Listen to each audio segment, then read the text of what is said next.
Bismillah ar-Rahman ar-Rahim. Hello, people, and welcome to Footy Judgment. Welcome to the National League.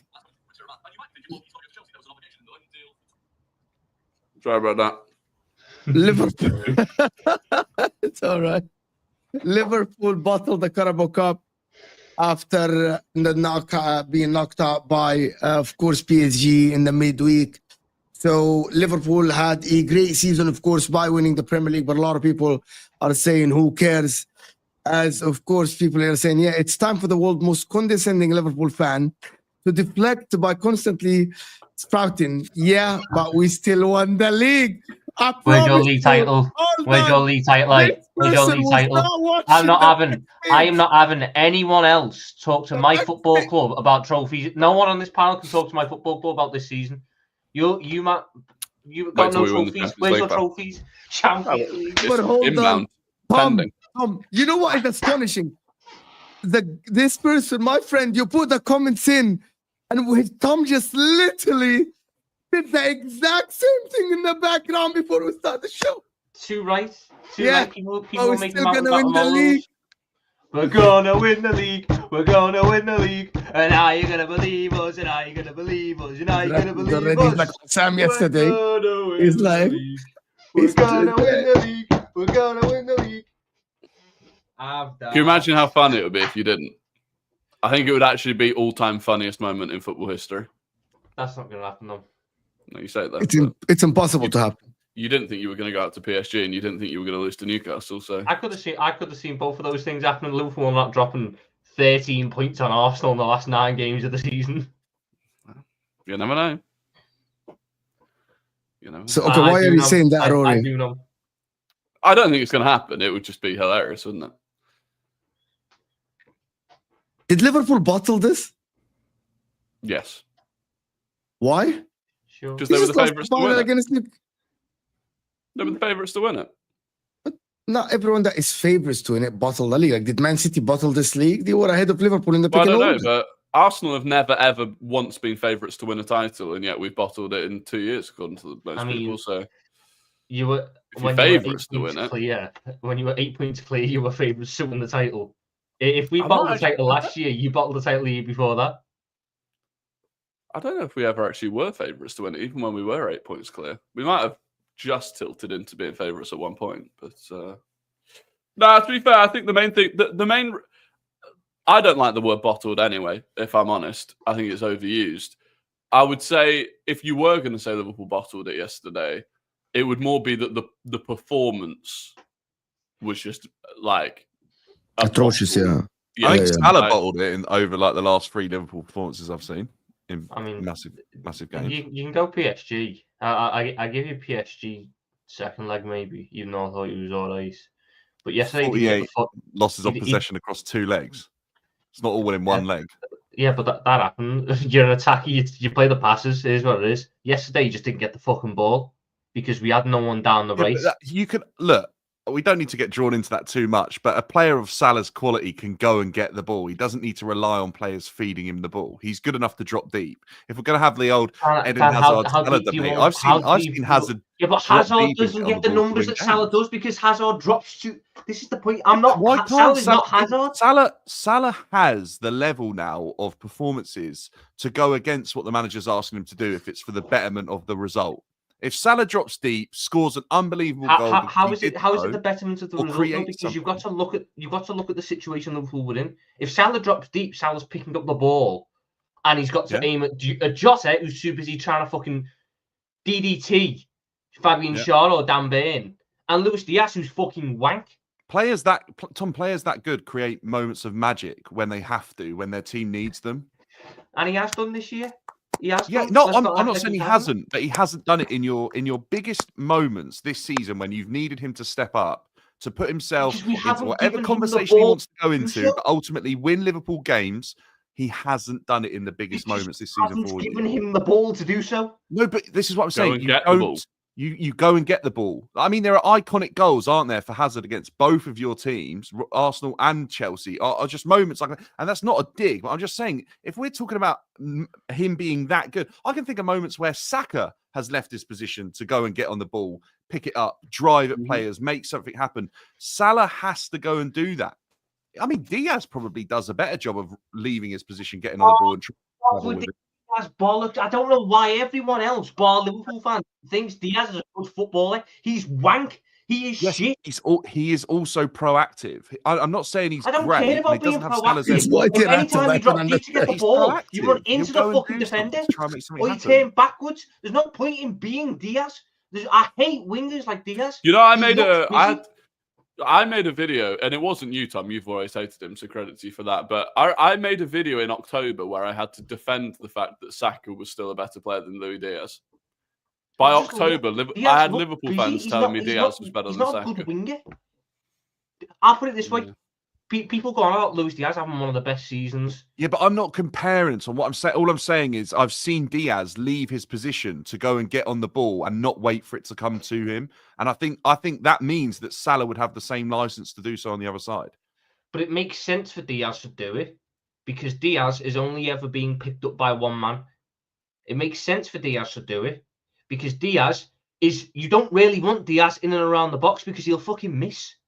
If we take Salah away from their box and put him deeper without Gakpo on the pitch, I'll preface it without Gakpo on the pitch because Gakpo is the only fucker who can score in that front line consistently. He's the only guy I trust. If we take Salah away, he's putting in crosses for guys who Diaz has 4 fucking league goals since September 21st. Yeah, okay, we are on March 17th. We're not gonna get dragged into this conversation again. No one here has spoken about Mohamed Salah being the best player in the league, the highest scorer, the highest assister, the one who's gonna break the record. What we are pointing out is that in the game yesterday, and I said that to Hussam, and he has no response. In the game yesterday, maybe you got one, maybe other Liverpool fans got one. In the game yesterday, if the team is playing bad and he has been shit, Mohamed Salah, because we put him on that pedestal because he's scoring a lot of goals and he's one of the best players in the world, should have risen and did something out of the box because that is what the best players do in moments like these. When you step up, when your team needs you, and I'm not going to say that Saka did it or Palmer did it or Foden did it, but we criticize these players for not doing it. So it is fair for people to criticize Salah for 3 games now in the knockout competitions against PSG when your team needs you, and in the cup final when your team needs you to think outside of the coach's box to do something extraordinary when you just surrendered and you just accepted your destiny and just lost. That is the point, Tom. That is the point. Mo, can I just ask you a question on that really quickly? Because I think it might be. I think this is where you're going to be an expert on this. Is how important is the period of time that he's currently in, where he's fasting and he's going through? Is it Ramadan at the moment? How important do you think that is in regards to his performances? Because I don't want to sit here absolutely loading it on him for not being good enough. It affects you. Yeah. It affects you, of course. However, I'm just going to say this, with the right nutritionists, and these guys are the best in the world. There's nobody better than footballers and the people around them to make sure that these players are in the right pace and the right place, and the health is good for you to play the game. Is it going to affect him? It does. I played football, I was fasting. It does. But I don't have the nutritionists of Liverpool Football Club, one of the biggest clubs in the world. So I'm not going to give him that excuse. There are other players that played while Ramadan is there, and we see the energy doesn't drop as much as Salah had yesterday. And forget even the energy, Dan. Yesterday, Liverpool gave Salah the ball a lot of times, and he just chose to pass it back as he is not interested. I'm not saying that it's down to him by himself. There is a plan from Newcastle, and we have to praise Newcastle here. There is a plan that worked from Newcastle. But again, we are talking about a player that is supposedly is a different category than the 21 players that were on the pitch other than him yesterday. That's supposed to be higher than everyone else. Isak delivered, scored a goal, got chopped off, scored another one. Is it down to Eddie Howe being better than Arne Slot? If that is the conversation that we want to have, why are you laughing? Okay, man, it's either one or there's a fucking league table which shows which manager across 38 fucking games has been better than the other. No, but Mo means in that moment, Tom, doesn't he? He means for one-off game. I'm not analysing the league. One-off games are fucking entirely the wrong way to judge it, though. Fuck me. Rafa Benitez beat Carlo Ancelotti in a one-off game.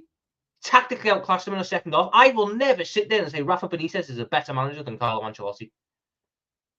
One-off games, crazy shit happens. That is not the way you sit there and give definitive. Yes, yesterday we're not giving definitive. That's the problem. Tom is thinking that we're giving definitive conclusions. Wallahi, we're not. Just sat there and said maybe Eddie Howe's better than Arne Slot.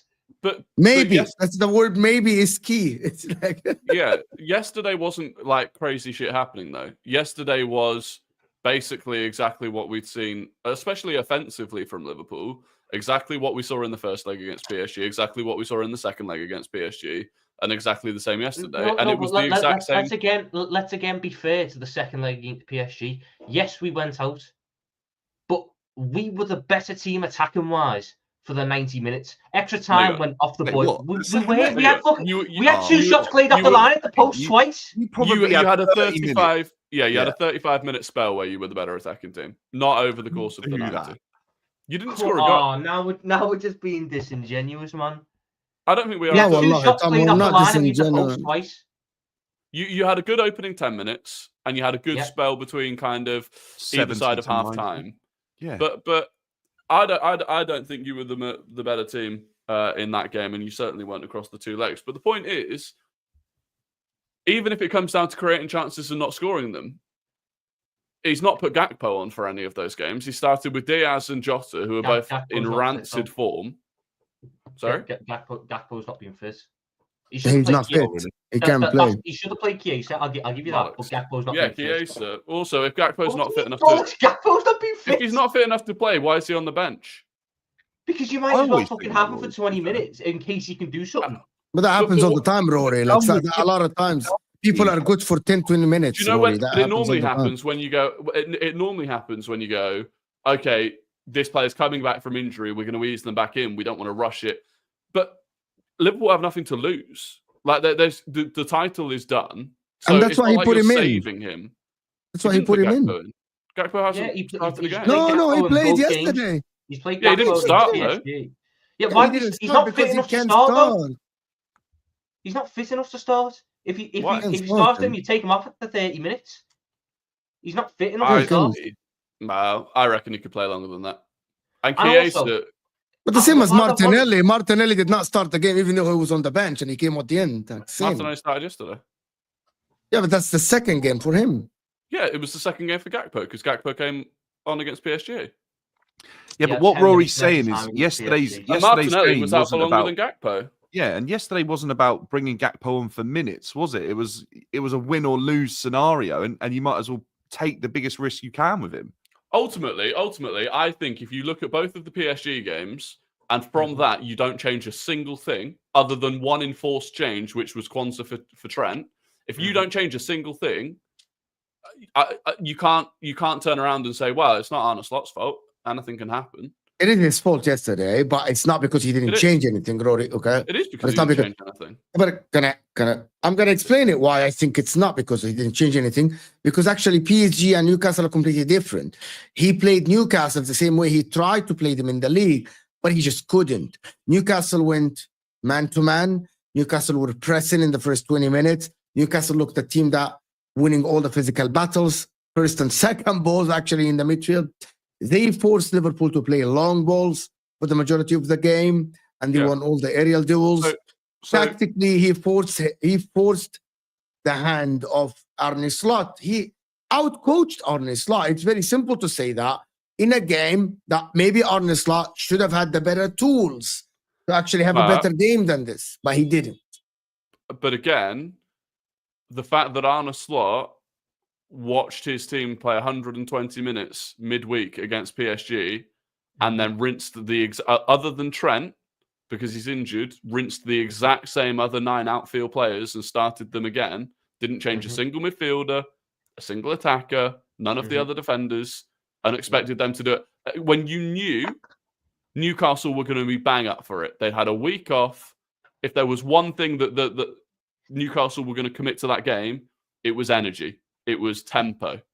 And I feel like setting up with 9 outfield players that had just done, all right, they didn't all play 100, they didn't all play 120 minutes, but had started that game.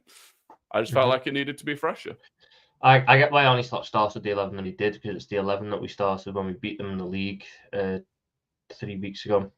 So I understand that, and I also think that we're now just seeing. But the only change I think Arne Slot would make to his first choice 11 for Liverpool this season would be taking Jota out and putting Diaz up front and Gakpo on the left. The problem is he doesn't rate half of the other options that he's got in the squad. Now, some of that I think is poor. I think you should have given Elliott more of a chance this season. You should have given Chiesa more opportunities this season. These are good players who can turn up in big moments and have, for the most part, turned up in moments when you've needed them.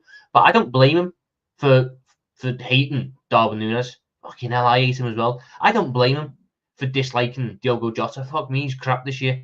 I don't blame him for wanting to move Luis Diaz on and understanding that his best position is not on the left wing, because it's not. He's a useless left winger. The problem is you can see with certain players, he doesn't rate Tsimikas, he doesn't rate Endo, he doesn't rate what's his name, Jota, Núñez, or Diaz in that way. He barely rates Kwanzaa, and for a large part of the season, he didn't rate him. He doesn't rate Elliott, and he doesn't rate Chiesa. So outside of our first 11, there's barely any players that he backs and believes he can trust upon in the moments where he needs them to step up. And some of them have done this year, which is why I will sit there and go, Elliott and Chiesa, they're the ones he's done wrong by. But the rest, I sit there and go, well, I can't exactly say, oh, you're a dickhead for not liking Núñez. The man's got more yellow cards than goals this season. I can't exactly go and go, oh, you're an idiot for not liking Luis Diaz. I've not liked him since fucking 6 months after he joined. Oh, you're an idiot for hating Diogo Jota. I hate him as well. He runs like he's got fucking fridges tied to his bollocks. He can't move. I get why he doesn't trust certain options.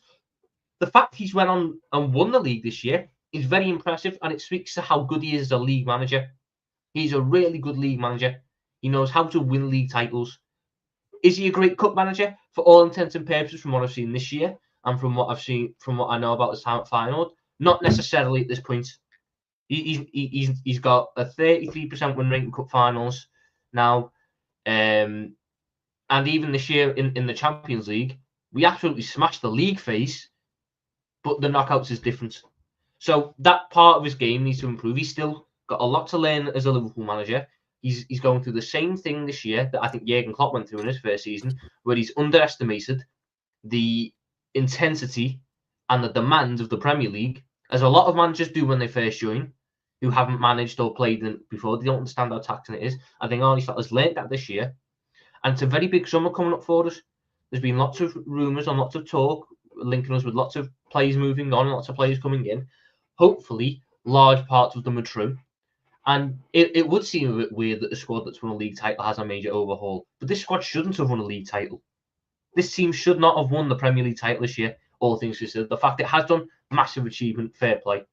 That's why I'm not going to sit here and go, oh, it's a terrible season. We fucked it up. I don't even care. We've won the Premier League title. It's never just the league. And anyone who says, you only won the league, fucking hell. Certain teams would die to have a league title at this point in time, and we've won one. That's why I'm not sitting there and getting angry at it and throwing my toys out the pram. There's a lot to like about this season, and there's a lot to learn about this season. Is there any alarming signs for you at all? No, I don't think so. Is it not alarming that almost the entire squad's going to be overhauled? Not necessarily, because the squad's the area we'd only manage overhauls well, and the areas that need overhaul and mainly backup areas. The starting positions that are going to get or starters, should I say, that are going to get changed are left back and striker. I think the team can manage two starters coming in and out. So like Robertson will go to a backup and we'll sign Kirkes, and every single striker that's at the football club will be flogged to Saudi, and we'll buy whoever, whether it's an Isak, an Alvarez, or whoever we end up getting. Well, this is the best case scenario. Liverpool shipped Darwin to Saudi Arabia, and Isak is coming in. Diaz is going to be sold on Mo, it's incredible what a league title does for the reputation of certain players. A league titles have people thinking Luis Diaz is a top footballer. I'm telling you, it's mental. So look, if two, but is it not possible that you also end up? You've got a new keeper coming in, right? Mm-hmm. New right back, although probably Conor Bradley, but either way, it's kind of an adaptation there. Konate's got 12 months left and doesn't want to sign a new deal. You don't know. So if he doesn't want to sign one, are you going to sell him this summer, or are you going to lose him on a free the following summer? Van Dijk up in the air. Midfield stays the same. Left back, you said, switching. Salah remains to be seen. Striker, and then left winger. From that point on, there is nobody that is confirmed. I can tell you the players that will 100% beat Liverpool next year, and that'll be Alisson, Bradley, Konate. Even if he sits there and starts doubting about a new deal or whatever, we'll keep him. Quansah, Robertson, McAllister, Gravenberch, Jones, Szoboszlai, Gakpo. They're all the guarantees. I still think Van Dijk and Salah will sign as well. So I would personally include them. That way I've kept the core of actual good players that won me a league title this year, bar Trent. I've kept that entire core at the football club, and I've added 2 starters to improve the real problem positions, and the rest would be rotation pieces who can come in to a stable 11. Because I get Rory's point if I was replacing 5 starters, because I've got no stable 11. But I've got such a strong stable 11 as it stands that I can afford to bring in 2 or 3 backups who can come in for 2 or 3 games at a time and not upset the rhythm of the team. Yeah, but what Rory's saying is that if you're gonna get a new left back, a new centre back, if one of Van Dijk or Konate leaves, a new striker, a new DM, a new right back, a new right wing if Salah leaves, that's 6 starters out of 11. But Mo, I said we don't know. I don't know if Salah. Is but my basis is that Salah and Van Dijk stay. If Salah and Van Dijk leave, it's an entirely different conversation. Okay. But I'm going on the basis that Salah and Van Dijk stay. If that happens, we only need 2 starters. Because right back, I have no idea what we're going to do because the market's crap. The market is crap. Yeah, you know what? I actually don't think that Trent is going to go. Actually, I think Real Madrid are not going to sign him. Actually, no, I think it's already done. I think Konate is a bigger problem than Liverpool fans realise. I think that one, the fact that he's not signing a new deal, is a big problem because you cannot afford to lose Van Dijk and Konate on a free in back-to-back seasons. If Van Dijk goes as well, like as a club, you cannot afford to lose that level of player first of all, but for free. And I think if he gets into his final 12 months, you know for a fact PSG and Real Madrid are going to be having conversations behind closed doors with his agent saying, "Look, hold up for another 12 months," or in the tunnel. It's what or in the tunnel. But it's what Real Madrid do, right? It's what Real Madrid get inside your head and go, "Look, stay there for another 12 months." Do you think, Rory? Do you think Konate's situation and the fact that he's refusing to sign tells you everything you need to know about the other players that might not be there, and the fact he's worried about what the project looks like? I think he knows they're going. Yeah, yeah. I think That's what I'm wondering. And what I find crazy is the fact that this team's winning the league and yet half the squad wants to leave. That's unbelievable. But it is. Also, do you think is Alisson going to stay for the final year? Alisson will see out his contract. Fucking hell, God knows he will do that.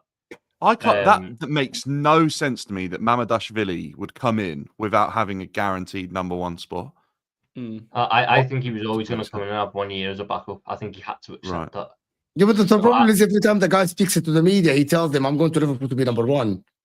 I wouldn't want my new £30 million keeper coming and going. Fuck now, I can't wait to sit on the bench. Yeah, but you can what's Alisson's options? What is Alisson's options? Either because he won't go anywhere else in Europe. I don't think because I don't think those clubs in Europe would buy him for the price that we'd ask. So it'd either be Saudi, he ends up like buying or something. I think it's for the money. Yeah, but you got to pay him.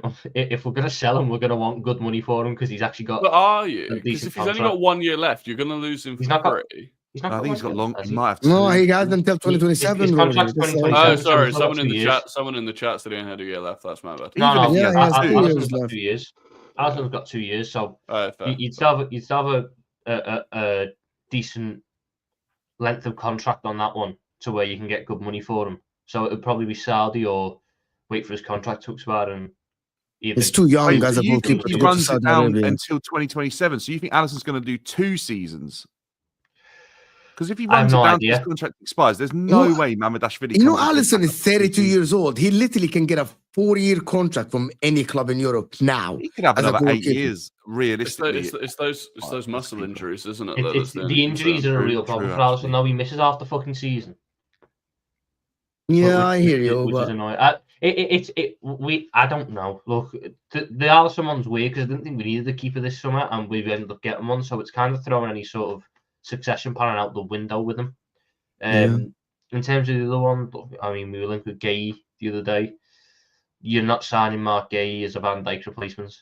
You're actually today. You know the news today is that you're leading the race, and it looks like he's going to end up at Liverpool, not Chelsea.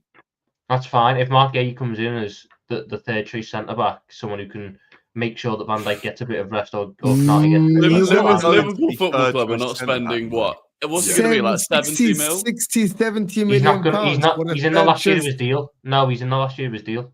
Yeah, but he isn't going to Liverpool to be third choice centre back. No, but I think what needs to be understood is that in the year of the World Cup 2026, when he wants to be the starting centre back. Let's understand this.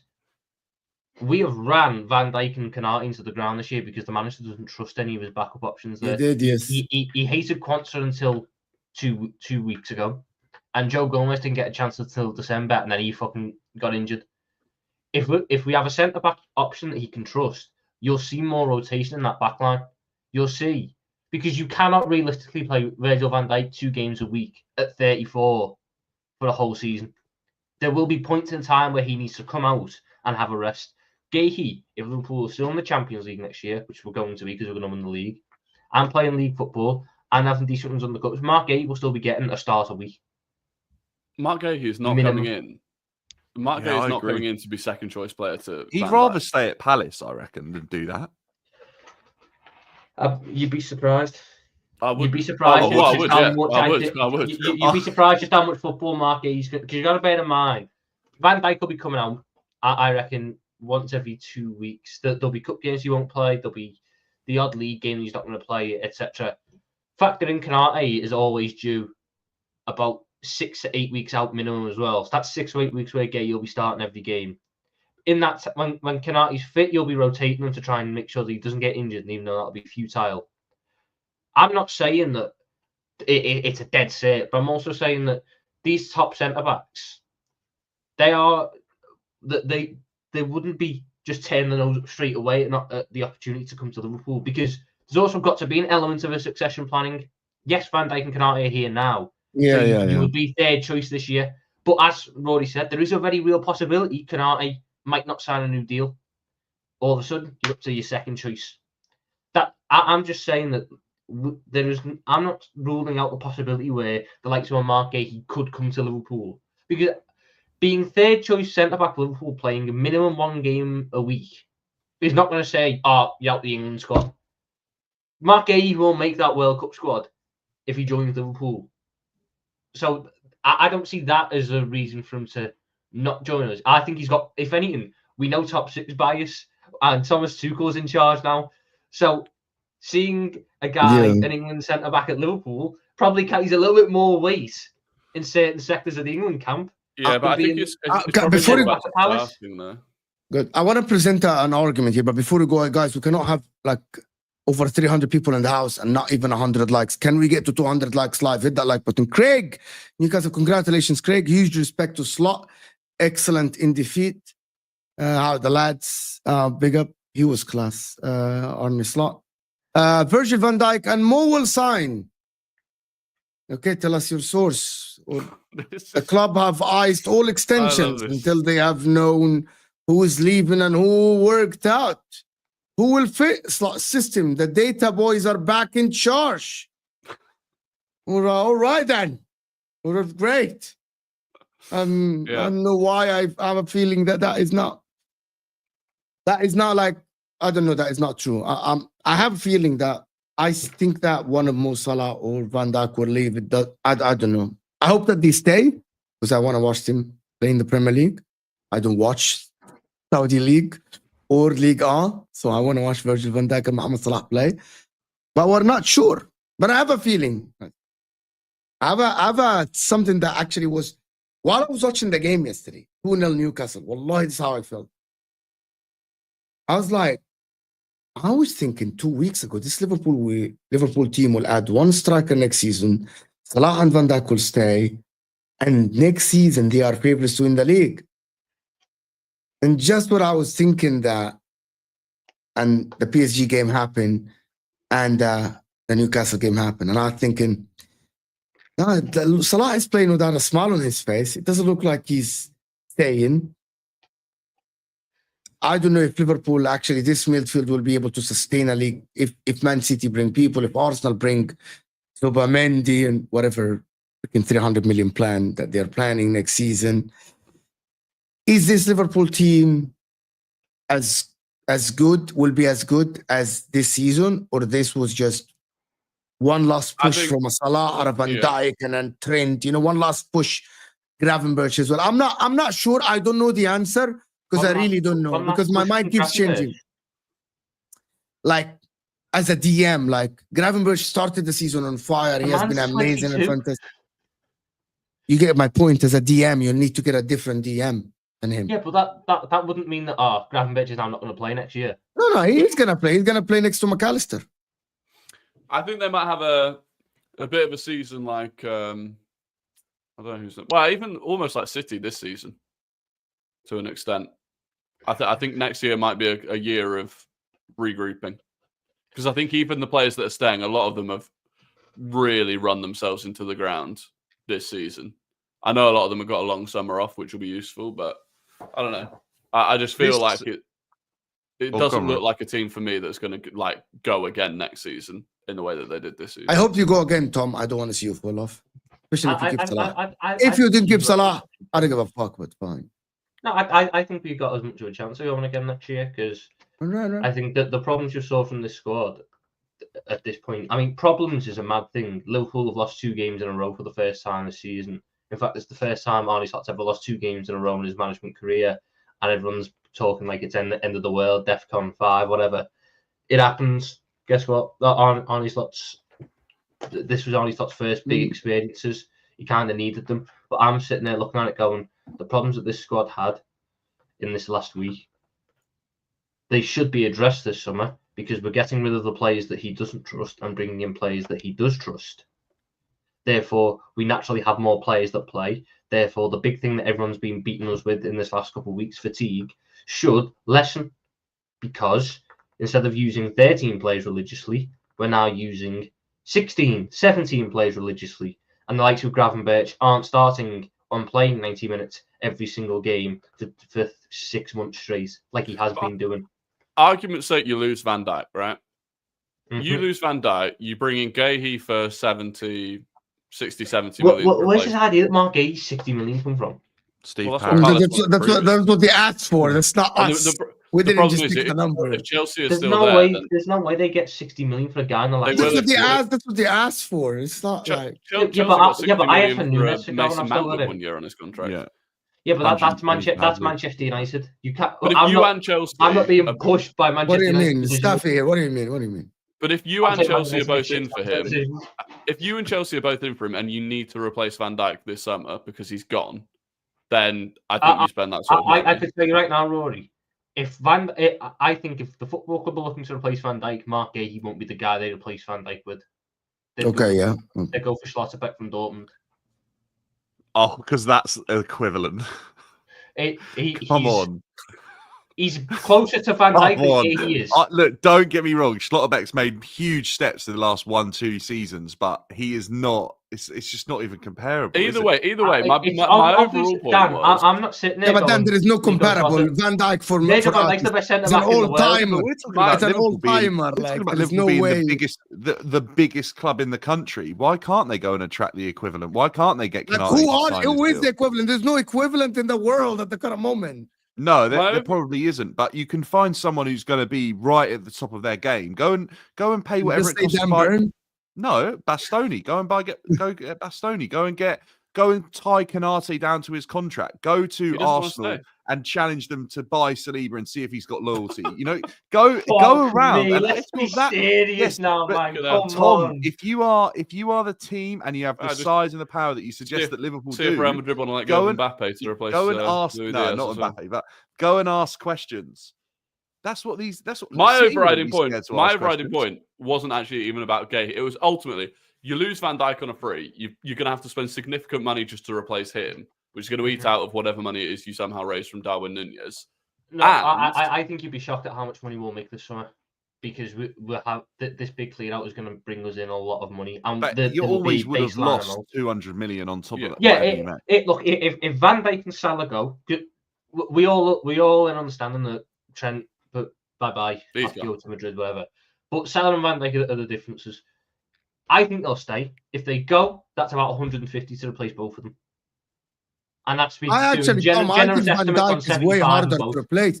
I think the problem. There's no one in world football that replaces Van Dijk at the moment. Salah. You can go get a very good. For example, you can go get a winger that will have a season like a Rafinha season for Barcelona, for example, and you can get an Isak, a striker. You replace Salah's numbers. You might not replace him with one player, but you can replace that's 200 Salah. million though, just to get those two. That's 200 million.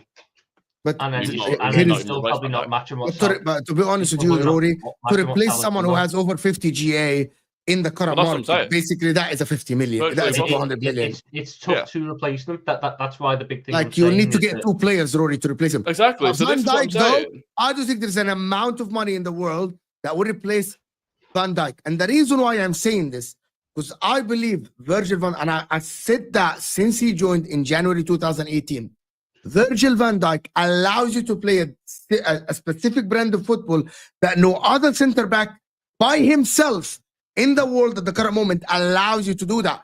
It allows you to push every plan you have 20 yards more just because of how he reads the game. Everything you do in the football game, you push it 20 yards up just because you have Virgil van Dijk. You remove Virgil van Dijk, your press is different. Coverage for Robertson is different. Coverage for UGM is different.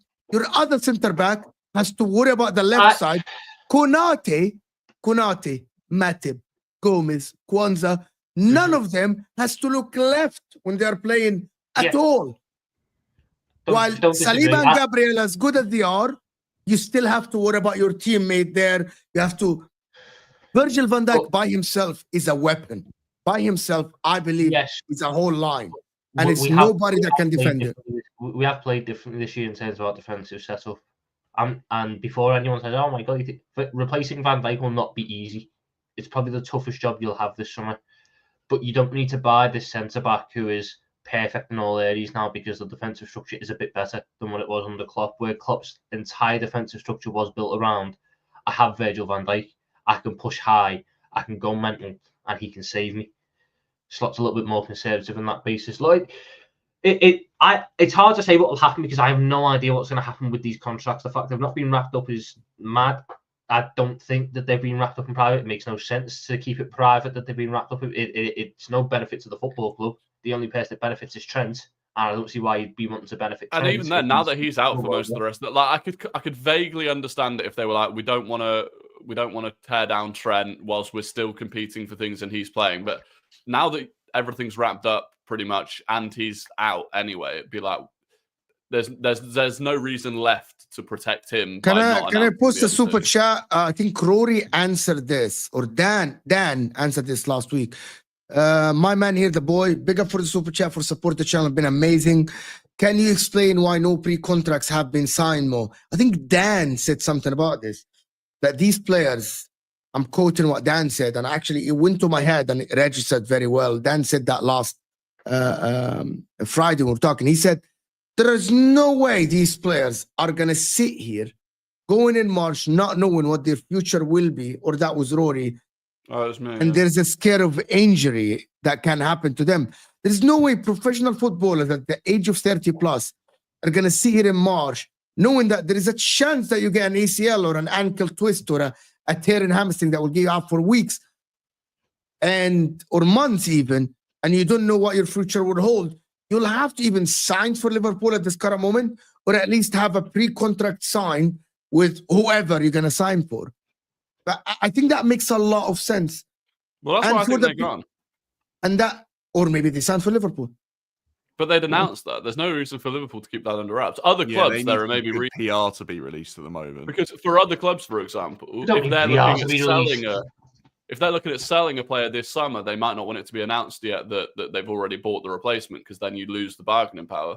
But also, I keep noticing Salah and Van Dijk keep talking when they're asked the question. They say, there's no news yet. They always reinforce the fact that they love the club. Don't forget, I love the club. They keep saying that. And I feel like there's a big PR I gave everything. I gave everything. Yeah. I think there's going to be a big PR battle where Liverpool are going to come out and say, we tried our best to keep them. We offered them whatever they wanted, but they just didn't want to stay. And then the players are going to say, they didn't offer us that. I love the club. And there's going to be a massive PR battle at the end of it. To be fair, those who have been saying that all season, Van Dijk was saying after the third game of the season, or the fourth game of the season, Salah was saying after the third. That's been the line I've told all year. Trent's been the stupid one, because Trent has just refused to do any interview of any form. So we've been entirely in the dark with him. But look, I'm still of the thinking that the pair of them will sign for 2 more years each. And but also if that's the case, we're in a strong position next year to kick on. But also with Salah, you look at the week he's just had, you can kind of understand why Liverpool are reluctant to give him a 3-year mega deal. I know he's had an unbelievable season, but last season he had the exact same thing towards the end of the season. And I remember it because there were Liverpool fans that were genuinely talking about selling him to Saudi last summer or towards the end of last season. And it's happened. If you want to win the Champions League, can you rely on Salah to step up in the big moments? Or how anyone else in the fucking team helped step up at any point in the season beforehand, so Mohamed Salah hasn't had to get 60 GA on his own. Do you want to know how booked our goal scoring? Do you want to know how our goal scoring numbers are? Does he have 60 GA now? I think he's on 55 or something. Like he'll hit 60 to end the season. Everybody that talks about Salah is crazy. 55 GA in the Premier League. In the Premier League, let me just double check this. It's 44. I know. It's 44. It's 44. No, I'm not doing GA. I want just pure goal scoring numbers. Pure goals, because goal scoring GA was probably even worse. But Liverpool's top scorer of the season in the Premier League is Mohamed Salah with 27. He is the only Liverpool player to have double figures for goals. Mohamed Salah is Liverpool's top assister this year with 17. He's the only Liverpool player to be in double figures for assists. Mohamed Salah has 44 GA this season in the Premier League. The next highest is 13 from Luis Diaz. And 5 of that 13 came in the first 4 games of the season. So since September 21st of 2023, no Liverpool player has got double goals and assists, double figures goals and assists this season in the Premier League, and Mohamed Salah has 44. Yeah, Tom, but that's not what that's not what he said. Upset? I don't know why he's upset. But... Yeah, that's not what he no said. One denies, no one denied that he's been No, massive. we are saying my that Salah point is great. What is your point? Like, we're saying that Salah is good. If you're going to sit there, you're going to sit there and go, oh, if you're going to win these competitions, you need Salah to step up. He has stepped up for the past 6 months of this season. He has stepped up to put us in this position. At some point in the season, one of the other attackers has to help him out and take the burden off him for a month or two. When we won stuff, but when we won the Champions League the last time, Salah had a really good season. People brush it under the carpet, but Salah had a really good campaign. He was getting goals and assists, but there was games where he didn't perform, and that was where the other 2 forwards could step up and turn up. That was when people call it a trident of an attack. We don't have a trident attack now. We have one really strong one and 2 blunt fucking sticks that we prod you with. But what I'm saying is, if Liverpool don't believe that Salah will have another season like this one, which is unlikely, realistically, that he has another season like this one, are they looking at it maybe going, do we commit 400 grand, as an example, 400 grand a week to Salah for the next 3 years, or do we use that to make sure that the other attackers are better than the ones that you currently have? That's exactly what I said last week. But Liverpool should be able to do both. Liverpool should be able to do both this year. They should do. If you're selling Núñez, Diaz, and Jota, you should be able to bring in 2 forwards of a better quality than those 3. I could argue that I only need 2. I would quite happily run with 5 recognised forwards next season in Salah, Gakpo, Chiesa, signing 1, signing 2, and then have, if it comes down to it, Elliott, or if it comes down to it, Szoboszlai, or if it comes down to it, one of the kids from the academy stepping in to play fucking cup minutes. But if you're selling Núñez, Diaz, and Jota, you can afford to renew Mohamed Salah's contract and buy 2 top forwards on top of that. Plus, Mohamed Salah is about the smartest investment this club could make, because he'll be the only player at the age of 34, 35 who will still be able to fetch you good money, because the Saudi League want that man to be the face of their league. And because it's an Arab football and an Arab league, that they really want that. So if in 2 years' time, we're sitting there and Mohamed Salah is not performing at the same level, and I'll go, okay, it's time to move you on. I'm not saying we'll get the £150 million offers that we were getting for him in the past, but we could easily still get 50 million quid for him in 2 years' time off Saudi Arabia. Fair enough. And then you've got an extra 2 years of Salah, who, yes, I don't think Mohamed Salah will have the same season he's had this year. Next season, this year is on course as it stands to be the greatest individual season any Premier League player has ever had. 30 goals, 20 assists, breaking pretty much every record, golden boot, playmaker, yada yada yada, won the league. He won't do that next year. That's fine. But if you bring in top forwards next year, and I'm just going to use names, if you bring in an Alexander Isak and a Matheus Cunha, and you have a front 5 like that, then you are looking at it, and I'm going, if Salah gives me 2 to 3 weeks of bad performances, which can happen, you can't perform in every single game of every single season, I know that I can rely on Isak to step up. I know I can rely on Cunha to turn up in a moment and get me a goal. I have not been able to rely on Diaz, Núñez, or Jota this year, and that's been the big problem, because it forces everything to Salah. And teams will just defend Salah. Yesterday, Newcastle doubled, even tripled up on him, and went happily one-on-one with the other 2, because they don't rate the other 2. And I get what Staffy wants to say before, but I actually want to take this conversation to different... Go ahead, Staffy. No, listen. I was just gonna say I get what Tom is saying, and I'm not gonna lie. The lack of help that he's had all season, obviously, it eventually just he couldn't cover for his fellow attackers no more. I mean, you saw it in the PSG game. He got locked out of the game. There was nothing. Yesterday against Newcastle, he got shut out of the game. There was nothing. So there's only so much he can do in terms of covering up for how bad Diaz is or whoever the striker is on the day. I get what Tom is saying, and all these numbers he's saying is all that. But I understand where Rory was coming from. It's just like, at what point do you also look at this? Because Rory's initial point was to win the Champions League. He didn't say nothing about the league. He was talking about basically when you find yourself in a situation again against a big team and you need a big player. And I'm not saying Salah's not a big player, but we've seen enough.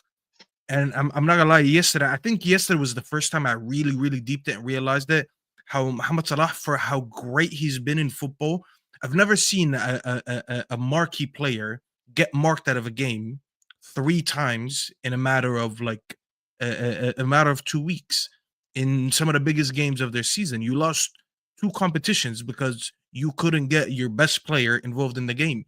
And this is when Roy's question is valid. It's like, all right, is it time to just move in a different direction and say, listen, we gotta, instead of give him $500,000 a salary or 400K to $500,000 salary, maybe you need to save that money and put it towards these new signings that we're trying to make. Because you look at PSG, an example, they have, like, when they faced you guys, look at the amount of young talent they had up front.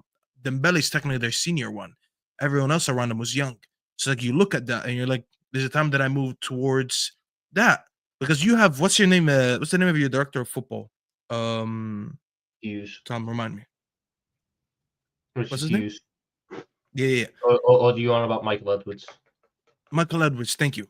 I mean, he was the architect behind this front three that you built years ago. And I remember when you built that, everyone was like, all right, like Mane's good, Salah's good, Firmino's good, but we didn't really think they'd eventually be world class. It's a time to give him a chance to create something similar to that and just something completely new. I feel like that's where Rory was coming from, and I kind of hear it. And it is a very good, valid question at this point, because like, I can't trust that no matter what you do with this team next season, you'll find yourself in a situation against a big team again, and Salah's still your main guy. And am I going to expect him to step up in a big moment? I just feel like I've seen enough, and he's only declining from here. I just look at it, I'm like, there's no guarantees that if I put him on that amount of money for 2 more years, is it worth it? Knowing that I might find myself in this situation again where I'm like, you know what, I'm starting to reach that point where I just can't rely on you in big games for one reason or another. So I just think it's a valid question to ask that.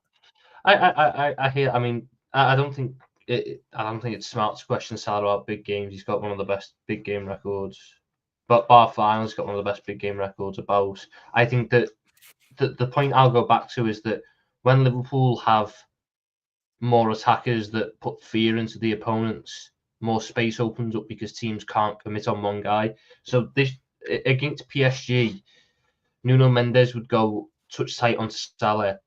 Marquinhos would, Pacho would then be off the shoulder of Nuno Mendes, waiting just in case Salah beat Nuno Mendes. If Nuno Mendes was able to hold him up, then he was on that. Joao Neves would come over and help to double team on Mohamed Salah. That didn't happen with Diaz. That didn't happen with Jota. In the same way with Newcastle, they had Tino Livramento on him. They had he was on that Harvey Barnes dropping in, and they had Joe Linton moving over to that side as well. And it didn't help against Newcastle. Quanta was at right back, and they didn't rate him going forward, so they could effectively give Quanta the ball and block the lanes to Salah. My point is, if Liverpool have a front three like they had a couple of years ago, where it is Salah, Mane, Firmino, you can't go, right, okay, guys, we're going to double up on Salah today, and we're going to stop the ball getting to him, because that means there's space somewhere else for a Mane to exploit, and Mane will hurt you, or there's space somewhere else for a Firmino to exploit, and a Firmino will hurt you. Whereas now, the space to exploit, but Diaz ain't going to hurt you, he's going to pass it backwards. The space to exploit, but Jota isn't going to hurt you, he's too busy trying to hug the centre-back. The space to exploit, but Núñez isn't going to hurt you because he's shit. The space to exploit, but Chiesa is not going to hurt you because he's not on the pitch to hurt you. That's the point I'm getting at. If you put a level of quality in Liverpool's attack, you're not going to get 3 attackers as good as Liverpool, as good as Salah. Sorry, You're not going to have a Salah on the right, a Salah on the left, a Salah up top. But if you can get two forwards who can be equally or close to as threatening as Mohamed Salah, you'd see a difference. And you'd see better big game performances all around because you'd have a little bit more space to operate in and you'd have better options to pick out. And I feel like there's been a lot about Liverpool. I don't want to take anything away from Newcastle yesterday. They were brilliant. Newcastle came in with they're the top team, probably one of the toughest to play against in the Premier League. They fully deserve that run, that cup. They've beaten Chelsea, they've beaten Arsenal, they've beaten Liverpool, Forest, they've beaten Liverpool. When did they beat City last season? Was that when they beat them in the Carabao Cup last season? Yeah, so that's the only top team they haven't faced and beaten is Man City. But Arsenal, Chelsea, Liverpool, Forest, everyone in the top four they faced in that cup run and beat. They fully deserve that trophy. They wanted it more yesterday. Their fans were better yesterday. The atmosphere was better yesterday. Fair play to them. Massive credit to them. Massive credit to them. Before I want to go on to this point actually, because there's a lot of people that asked me to talk about it. But let me do this. Tom, that middle path is looking good, man. Well done. Don't let Rory piss you off. He's talented at this. Arsenal are regrouping every season. Big up, my Frankie always comes to the joke. Big up, Frankie, for the joke. The boy again is saying Slot will get some of the 700 million that Arteta has spent. Yeah, we'll see. We'll see. We'll see. Now, if Arne Slot gets 300 million, if Arne Slot gets 300 million quid, the league needs to be worried. Yeah. Depending, if 70 million of them are spending on Gay here replacing Van Dijk, I don't think the league should be worried. Yeah, I'll be worried if that's the case. I'll be worried if it's Gay replacing Van Dijk. That is the case. I'll be worried if it's that, but otherwise, if Van Dijk and Salah stay and Slot get 300 million quid. The budget is 300 million. Van Dijk is left. 370 of them are just went to Margay. You know, like amazing. 300 million quid budget and half of it goes on Gay and Semenyo to replace Salah and Van Dijk. I'm all right. You know, I'm worried. Fucking hell. Imagine like 70 million on Buemo and 70 million Margay. These are the replacements of Salah and Van Dijk. Here is half of the 300 million. Okay, you should be worried for real. If Salah and Van Dijk stay, and I just like gets. Yeah, I think the conversation is different, Tom. The problem is what Liverpool fans are failed to, and I'm not going to address this today, is me, Rory, Staffy, Dan, and everyone that come on this show, and even you talk about it on the top six in the football terrace with Osam, is that we assume, looking from outside, that these two are leaving, and we are building the conversation based on it. The conversation will change once these two announce that they're staying. Now we're going to change our tone. Am I wrong to say that for the rest of the panel? No, you're right. And it's the correct way to approach it because as it stands, they will not be Liverpool players. Thank you. Until otherwise. Liverpool fans fail to think about it from our perspective. Like, we're looking at a player that keep calling. Every time they keep, let me just do this. What Rory said is so true. Every time they are asked about it, it is not that they are saying negotiations are there, we're going to reach an agreement, hopefully. They're saying, we haven't been offered anything. We love the club. Remember, we gave everything here to this club. So these are all like indications like, these guys don't want to sign us. They don't want to give us the contracts, and we're out of here. This is why we're talking like this.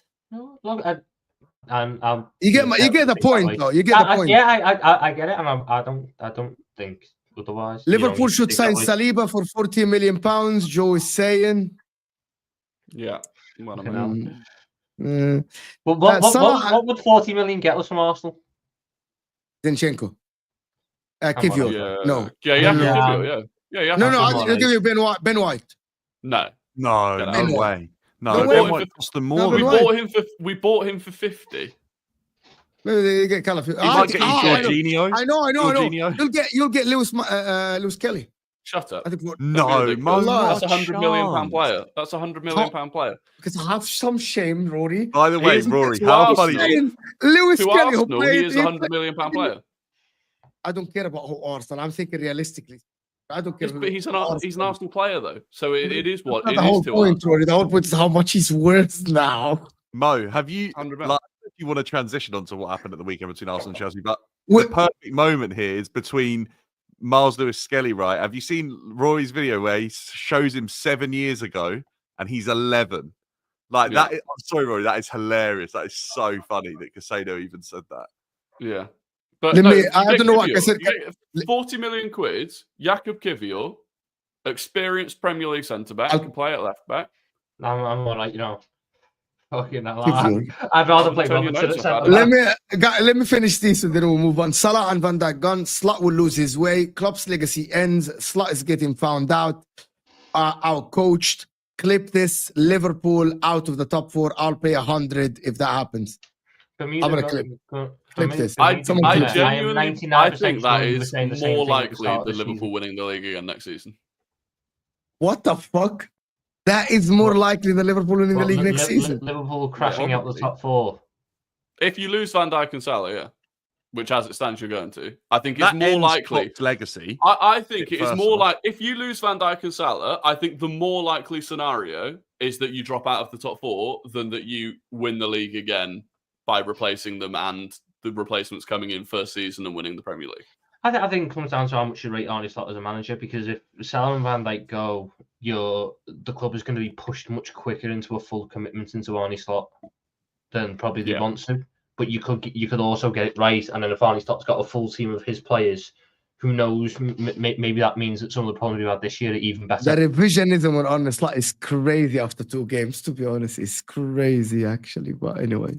I know he's walking the league in his first season. People are acting like he's a fucking bum. Arsenal should take Virgil van Dijk on a free. Give your upgrade. Arsenal. Now we're talking. Would you take Virgil van Dijk on a free? Yeah. How much? How much would you give him? 350? 400? The fuck sort of, what sort of question? Would you take the best centre back in the world on a free? No, all right, 300. Hold on. 300. Okay. Liverpool Would you drop Gabriel? Gabriel? Guys, I'm telling you guys. With dickheads. I'll bet money on this, right? I'll bet money on this. If you ask random fans outside the stadium of Arsenal, would you take Virgil van Dijk? And does that mean you drop Gabriel, sell Gabriel? They'll tell you no. No, because I'll tell you what I do. I'll take Van Dijk. I put him on 300 grand a week for 6 months, sell him in January for 40 million and move on. Back to Liverpool, Liverpool, baby. So basically, Yeah. my point is, what Rory said confirms what I said. He would not sell Gabriel to take Van Dijk today. Would you? No. Exactly. My point made. Van Dijk's what? Van Dijk's 1-0 more. this summer. But that's See, not Tom- talent related, Mo. see, That's Tim, the not- issue see- with what you just said. It's not talent related. It's age related. Van Dijk Do you will think give you 3 Van more Dijk- years or top level. That is no indication that he's slowing How old is down. Van Dijk again? 32? It's 33. It'll be 30. I think Yeah, it's 33. See, that It's doesn't even make 33. sense, man. How old is Gabriel? 26, 27?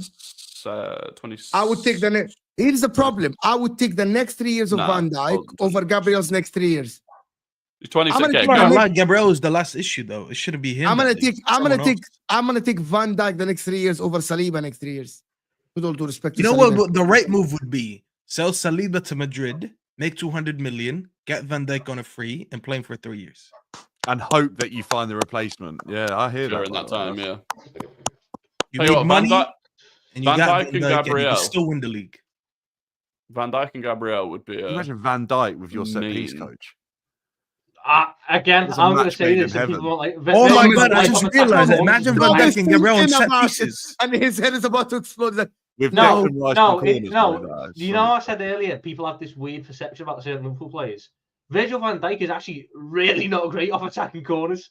Look, you've got to bear in mind, for years we had Trent and Robertson topping the assist charts, putting in deliveries for him, and he'd get like 4 goals. There's games where he'd miss That's not about a bad 50 return chances. for a centre back, though, is it?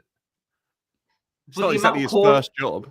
With the amount of corners we were getting, and Yeah, the but that amount might of be chances we were 12 generating for him. points. That might be 12 points for Arsenal. Like, do you know what I mean? That's worth it. I'm just saying, you don't be expecting to see Van Dijk hitting mental numbers. Mate, I'd take Van Dijk on a free and put him in goal for Chelsea at this rate. So Joe, Obviously, you every club really would take Virgil van Dijk on a free. started the conversation out of nothing. Yeah. That's the best £2 spent. Out of nothing. AMT, regarding the UEFA Champions League, I would like the PSG versus Barca final. Would be action-packed.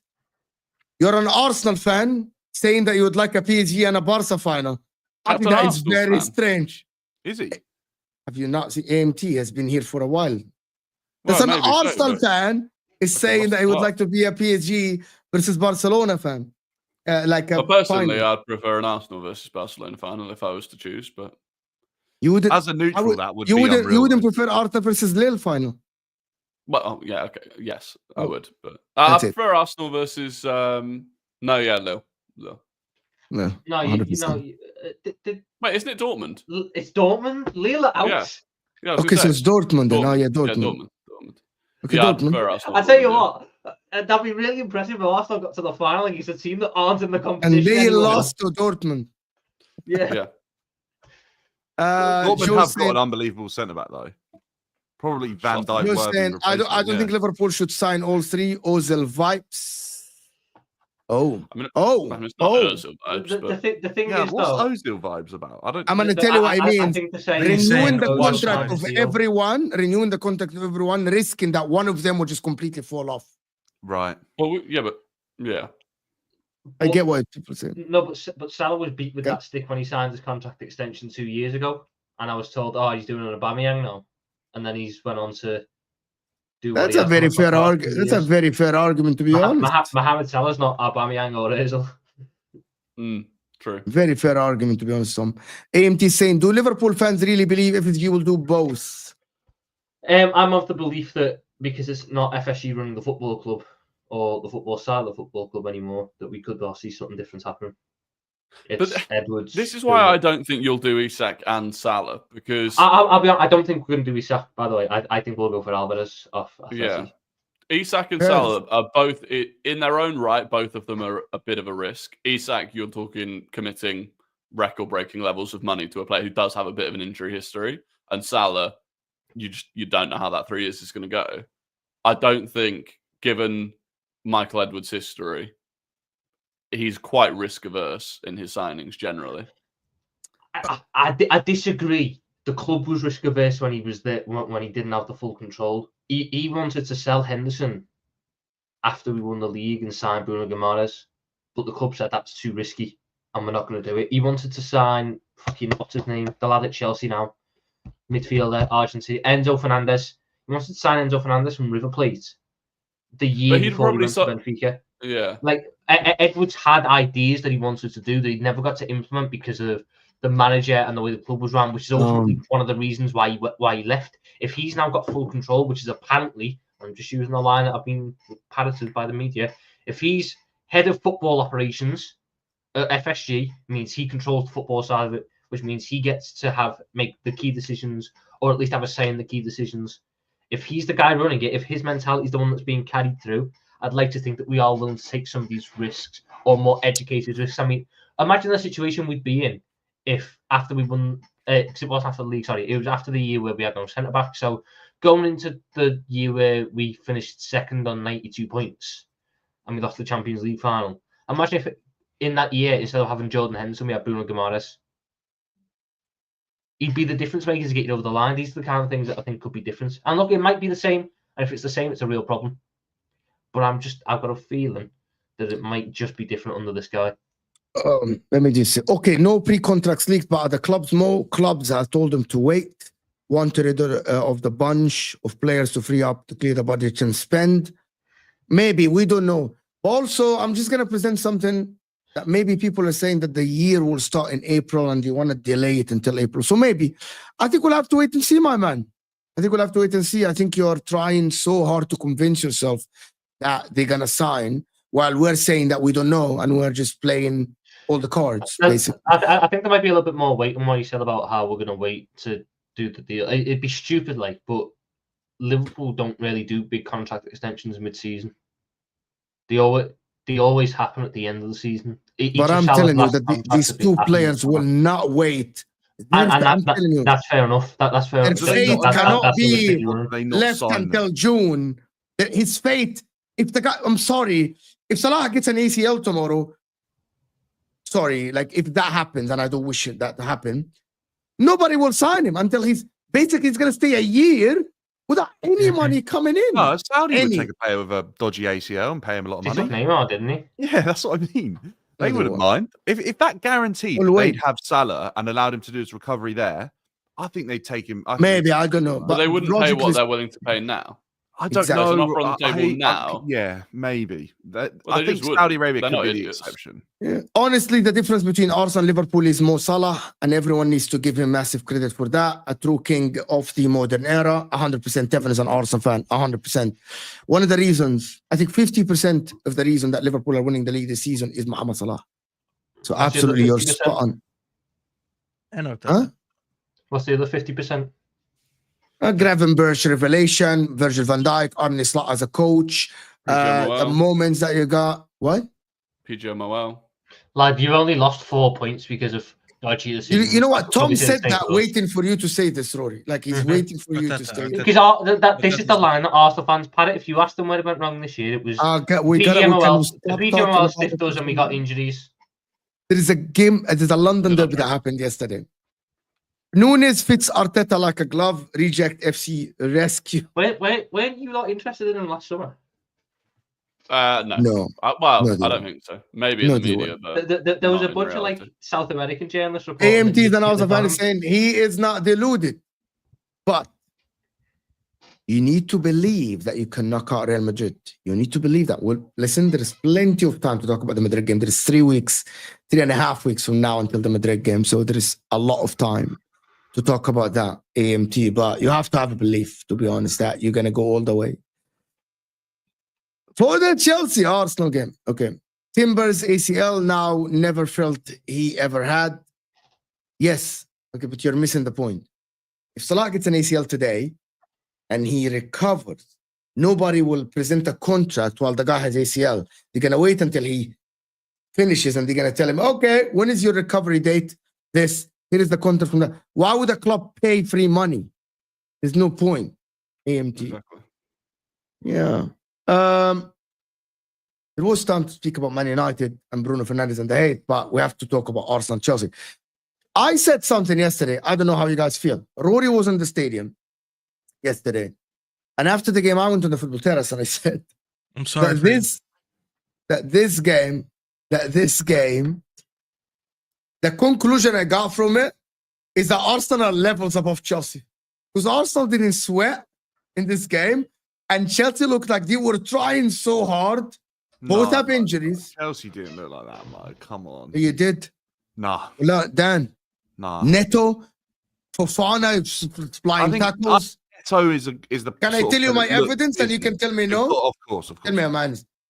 Neto was trying so hard to dribble Gabriel and do all of this, and just Arsenal players were not having it.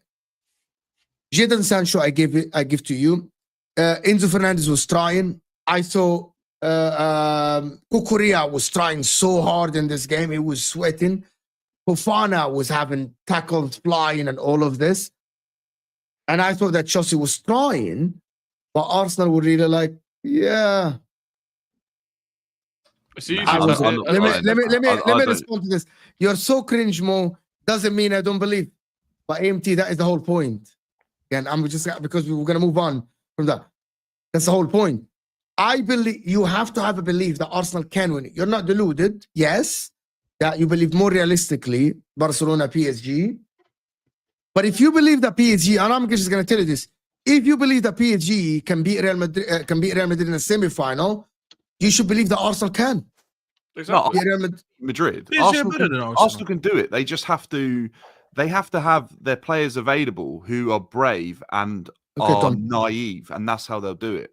That's how Chelsea did it, and I think Arsenal have to do the same. Arsenal have to thrive with the likes of Miles Lewis-Skelly, Nwaneri, Saka. Be brave. Let these players who are young and inexperienced actually have their moment to thrive maybe in the Bernabeu. You just don't know, but I've seen young players step up in that moment because they weren't intimidated by it, and I think that's what Arsenal have to do. Why are you laughing for? Like, just I don't know. But anyway, thank you so much for the support. You've been always amazing to the channel. AMT's trying to play the humble gimmick. To be honest, it's these Arsenal fans that just self-deprecate a bit too much. You got to have a bit of belief. It'll be really tough. Like it's incredibly tough ask. It's not over a 20% chance for Real. Like, I'd give him 25. I'd give him 25%. The reason why unbelievable. Yeah, but the reason why it goes down to 20, Dan, is that there is something that we all forget, that Real Madrid played the second leg at home. which plays in your favor all the time. Yeah, but I've seen Chelsea go and play the second leg at Bernabeu and win the actual fixture. Chelsea have done that with a young, inexperienced team. There is a lot of time to talk about Real Madrid. Let's go back to Chelsea. Yeah, all right. You get it. Anyway, I don't think Chelsea were trying to the extent you're suggesting. I think some players were frustrated and they appeared in a hurry to try. I think Cucurella, Neto, I think that Enzo Fernandez, those type of players were probably on the better end of performances for Chelsea in that game, if you could say that, but I think that's an absolute push. I don't think Chelsea turned up. I don't think Chelsea were trying. I don't think Chelsea ever tried to win that game of football. I don't think Arsenal found it a struggle to play against Chelsea yesterday at all. So I agree with you in that sense. But to say Chelsea players were like desperately trying and sweating to get a result, I'm not sure that's fair to say either, because I didn't see that. I didn't see a Chelsea team that were throwing everything at Arsenal to win that game of football. I agree. I was really surprised. There were players that were weirdly, it was like Fofana, Neto, Cucurella, almost playing up to the idea that it was a big game and they were fighting, but actually they were only doing it in pointless moments where it didn't actually help the team. They weren't actually the belief fighting. Was there that they could ever win it. So, like you say, Rory, they almost played up to the moments when they were near the crowd, when they could go and make a slide tackle or run and get the ball for a throw. You know when Cucurella handballed it, and I thought that was handball personally. He didn't get fouled in the slightest by Timber. And at the end of that play, once the ball eventually went out, he was absolutely giving it to the linesman. It came on TV. Yeah. He was at it, bro. He went to the linesman and he was like, yeah. And I was like, what are you doing? I think he's a rat anyway. I don't like it anyway. Since I didn't, maybe he was when he was at Wolves, but Neto is one of the most unlikable players I've ever witnessed in really? flesh. Awful. Worse than Bruno Fernandes. And that is saying something. And Bernardo Silva's one of them as well. I don't know if there's a running theme there. But careful, Rory. No, seriously. It's unbelievable. Neto constantly whinging, whining, throwing himself to the ground. On corners, he kept trying to wrestle Gabriel, and then the second Gabriel pushed him off, he'd cry about it. Honestly, and I'm someone that wanted us to sign him last summer. I like the guy, but awful. Rory, but your team has a lot of whiners, so you just... but not like that. Not like that. Really? Miles Lewis-Kelly really flops every time someone touches the kid. Yeah, but then he doesn't cry if he doesn't start. He doesn't cry. He doesn't cry. Like Miles Lewis-Kelly doesn't. It's a trait, isn't it? With what Rory's saying, it's definitely a trait that I think these players are educated to develop in moments of frustration and moments where they're going to be the second team in the match. They have to try and win the game in other areas. We see Bruno doing it every game for United. That's why he's probably their captain. But overall, yesterday, it was, to be honest, it was one of the easiest games Arsenal have played in a long, long time. Because actually, in the opening stages, we were finding it quite easy to generate chances. And I thought we should have scored more than we did. So we were kind of finding it easier to be honest, easier to create chances than we have done since Havertz and Martinelli and Saka got injured. But then at the other end, I can't remember the last time we had a game as easy as that defensively. Like, the one chance was that Cucurella shot that Raya, made a mess of. Can I say a question to Staffy? You watched the game, Chelsea Arsenal yesterday. Yeah. Is that a stinky win by Arsenal or a professional win by Arsenal? I'd say more of a professional win. It's stinky in terms of when you say. I agree with this. Yes. Yeah, because I don't think like Arsenal had to go over the limit and do like crazy things to just shit house on 1-0. It was a 1-0. It was pretty boring for the neutral. I didn't enjoy the game. I don't know about the Arsenal fans in the stadium. Definitely Chelsea fans didn't enjoy it. No, it was quite a boring game. Yeah, I would say more of a professional one because they got the goal early. I don't think at any point that Chelsea really threatened them during the game, especially later in the game. I just felt like the game's tempo just completely died. You can tell that both teams were lacking for in-form attackers. Obviously, for when it comes to Arsenal, they actually have just no striker. So, I mean, that makes my statement even better. And then you look at Chelsea, as bad as Nico Jackson was early in the season, he's not there. You're talking about Neto. Sancho doesn't even want to shoot on goal. I can't call that a stinky win. It was a boring win. Sometimes boring is professional. I'll be honest. What I found surprising was the amount of people criticizing Arsenal as much as Chelsea. I was going to talk about it. Yeah. On the reaction and the people that went on Twitter and said, is this the way we're going to play against Madrid? Is this how is this Arsenal are gonna win? I'm like, well, Arsenal are not gonna play again like this against Madrid. Yeah, like This is there were not an two things for indication. me. Firstly, we were winning, so we're entitled to play that way when we're winning because like we don't need to press for a second goal. I thought we could have scored a second goal. I think if Marino scores that goal that Sanchez made a good save, it's probably a different story that people are talking about. There were numerous other that Cucurella handball, the scramble that happened after that, Trossard. Ultimately, it should have been more than 1-0. But the point was, once we were 1-0 up, given how comfortable it was to defend that lead, I don't know why you'd expect Arsenal to really push and try and do more, when in reality, it was less important for us to win the game than it was for Chelsea. And that's why, again, I think it was so poor from Chelsea, because it was like, you really have to fight for your Champions League spot. For us, yes, winning helps ease that pressure, but I don't think there was much pressure anyway. Whereas for you, it's like City drop points this weekend, Brighton drop points, Bournemouth drop points.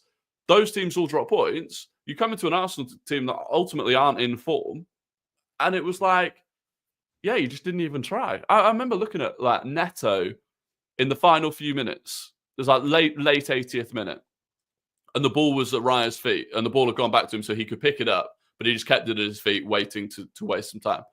Neto literally just walked towards him. And I was like, even if you've completely given up on this game, even if you think that the game is done, there are Chelsea fans that have travelled away. Just sprint for their sake. Because it's actually like, it's just disrespectful almost to the Chelsea fans that you are blatantly not asked about winning the game. It was poor. But I think the issue there lies in the fact that the manager never did enough to allow his players to believe that they had a chance in this game. And I think that's been the message all season against tougher opposition away from home, is that the belief's there that we are the underdogs going into the game and it's okay and it's acceptable not to win that game. And I think that's a message that's been passed on to these Chelsea players throughout the season, that it's okay not to succeed and it's okay not to meet expectations because we're managing them as a club. And ultimately, that's the message that's been passed on when we're in a title race, when we're in the race for Europe, when we've been going to tough games away from home. I think that's a message that's been passed on. So these players don't realise that in that moment, it's not okay. But it was only a couple of weeks ago, Pedro Neto was scoring against, I think, Southampton, giving it the big one. Yeah, like I still can't believe you beat Southampton. Levi Colwell and you doing had this. Like, Dan, I'm gonna let you continue. When you were talking, the interview that Caicedo did, you lost 1-0. You lost 1-0, okay? Simply to Arsenal. By the way, we joked about that, didn't we, on Friday, that it would be a set piece, and it literally was. Yeah. You lost to Arsenal 1-0. Who Arsenal didn't actually create a lot of chances. You weren't trying. You didn't have a striker. And you come out after the game and you say, by the way, we were better than them on the pitch. And they have been together for 7 years. We're only worked for 2 years together. You're literally giving the excuses why you lost a London derby where Arsenal didn't need to win. And you are in a top 5 race. And this is your best chance to be Arsenal. And you're saying we were better than them. Yeah. By the way, with all due respect, small teams players come out after playing a big team and say, I thought we were head-to-head to them. We were just unlucky to lose. Big team players never say these things. You never see... Yeah, they say it wasn't good enough. We should have done better today. Should have done better because they were there for the taking. We should have done better. We lost the game. It's unfortunate, blah, blah, blah. But him saying that we were head-to-head to them, we were better than them, well, this is a weak mentality. There's an element of truth in what he's saying, but I don't think that's why they lost. They were. No, hang on, Staffy. But they weren't better than them, Staffy. Wait. No. I get that. No, the element of truth is in that they've been together for more years. I get that. It's not 7 because, Rory absolutely humiliated him. Like, it's no way near 7. Like Raya's in his second season, Timber's in his second season, Lewis Skelly's in his at school. Bro, the goal scorer has been here for like 3 months. Yeah, Marino's in his first season. Yeah. All right, Martinelli, Trossard's been here for a couple of years. Do you know what the nuts thing was, Rory? That I kind of noticed that Wenger was the manager 7 years ago. You had a whole spell under Unai Emery before this rebuild even started. 7 years ago was ridiculous. Even if he'd said like 4 or 5 years, it would still be a bit ridiculous. It's drastic. Because Arteta came in and then overhauled the entire squad. That actually reflects what Dan is saying. That the coach is not sitting, it's not telling them that you can win the game. It's not telling them. Been spent is double as well, by the way. So you could argue that spending double the money speeds up the process by half the time.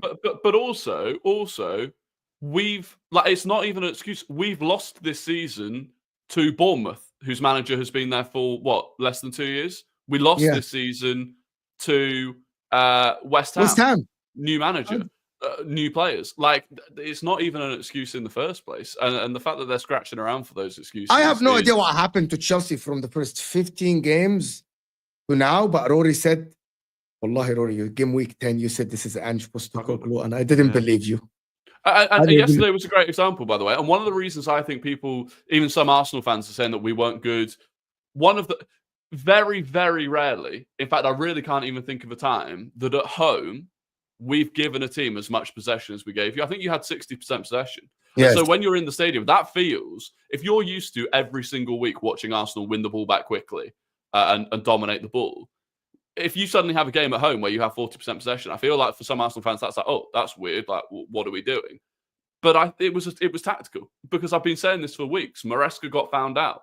The Brighton games were the best example. Arne Slot did it early on in the season. He allowed Chelsea to have a lot of the ball, and it played into Liverpool's hands. That and you saw yesterday we did it, especially second half. Second half yesterday, we were like, have the ball. Like, you know what was kind of mad? There was a moment where Arsenal, I think one of the Chelsea players got in front of a shot from the Arsenal player. He kind of celebrated a bit and it went out for a corner. And I was just thinking, you've celebrated that going out for a corner, which is arguably one of Arsenal's most dangerous assets to win this, to continue their winning of this game. I just couldn't believe it. Do you guys know that the corner they scored from Dan is Cucurella, unforced, no one is pressing him, chose to come in and just kick it to a corner kick, because there was a sequence of plays before that. He could have put it under control and passed it, and Cucurella chose kick it. No one was pressing him. And also, we've hired a set piece coach at the beginning of the season from Brentford. We've got no one on the line defensively, where we always would have had someone in the past without a set piece coach, I believe. And ultimately, at the front, people have completely lost their player there, whether they're marking half zonally or not. No one was occupying that space or picking up that man. So I don't know what was going on there. It's just absolutely baffling to me that would be acceptable to do against a team like Arsenal, whether they're informed from set pieces or not, to set up like that and give them the opportunity to score in that moment where we know they're exceptionally strong. It's just crazy. The fact that these players as well, whether or not it's just for the press or not, if they actually believe that they controlled that game of football and that's what they believe it feels like when they're playing in it, that's a massive issue for me, because they're not realising that there's intent from Arsenal to allow Chelsea to have the ball. They're not realising that is a tactic. The manager's not putting that message across to the players that actually they're going to sit back and allow us to have the ball. So if they do that and they want to play that way, then we have to take advantage of it and press them and force them into making mistakes defensively, move the ball quick, shift them out of position.